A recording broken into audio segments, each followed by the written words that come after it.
Hi అండి, welcome back to our channel. YouTube start చేసిన తర్వాత అయితే ఇది నా సెకండ్ వీడియో అనమాట. నేను ఒక రెసిపీ అయితే మీకు చూపించాలనుకుంటున్నాను. అది రీసెంట్గా బాగా ట్రెండ్ అవుతున్న ఎగ్ ఆమ్లెట్ అండి.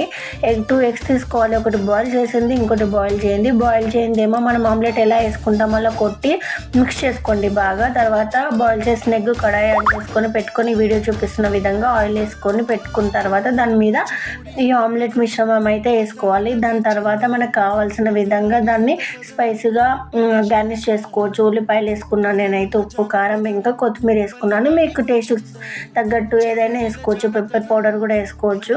తర్వాత ఇంకా ఇలా మొత్తం అది ఫ్రై అయిన తర్వాత తిప్పుకోవాలి. నీట్గా నిదానంగా తిప్పుకున్న తర్వాత చూడండి, వీడియోలో కనిపిస్తుంది కదా ఎంత బాగా కనిపిస్తుందో. నేనైతే ఫైనల్ అవుట్పుట్ ఎలా వస్తుందో అనుకున్నాను, కానీ చాలా బాగుంది. మీరు కూడా ఖచ్చితంగా ట్రై చేయండి. ఆల్మోస్ట్ ఈ వీడియో చాలామంది చూసుంటారు. చూడని వాళ్ళైతే ఖచ్చితంగా ట్రై చేయండి.